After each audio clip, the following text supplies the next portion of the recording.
أمام قبلة الأحرار وسيد الشهداء الإمام الحسين تجمع الأنصار والسائرون على النهج المحمدي الشريف لإحياء مراسيم أربعينية الإمام الحسين عليه السلام. قلوب عشقت طريق كربلاء، وعيون بكت وهي تخط الحب لآل بيت الرسول الكريم محمد صلى الله عليه وعلى آله وسلم. السلام على الحسين وعلى علي بن الحسين وعلى أولاد الحسين وعلى عضيد الحسين أبي الفضل العباس وعلى أخت الحسين زينب العقيلة وعلى أنصار الحسين وعلى شيعة أبي عبد الله الحسين وهيهات من الذلة. لبيك يا حسين، لبيك يا حسين، لبيك يا حسين، لبيك يا حسين، لبيك يا حسين، لبيك يا حسين. حشود مليونية قصدت كربلاء من مختلف مدن العراق والعالم لإحياء هذه الشعيرة الإلهية. وتشير الإحصاءات إلى أن عدد زوار أبي عبد الله الحسين لهذا العام قد تجاوز 16 مليون زائر، بينهم أكثر من 1,300,000 زائر أجنبي.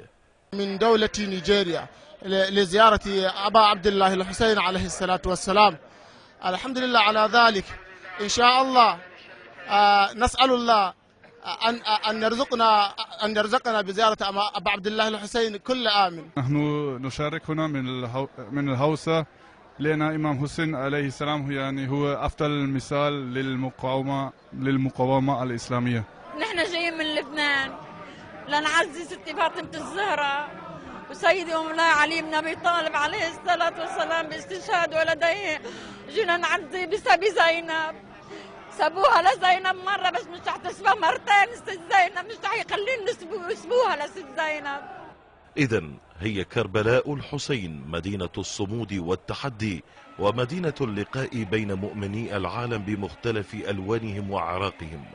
كربلاء بأجوائها الإيمانية وحشودها المليونية وجهت في الواقع من خلال مراسيم أربعينية الإمام الحسين رسالة واضحة ومدوية لكل شعوب العالم، رسالة تقول إنها كانت وستظل عنوانا للأحرار والمظلومين في كل مكان وزمان، وشوكة في عيون الظالمين والإرهابيين أينما كانوا.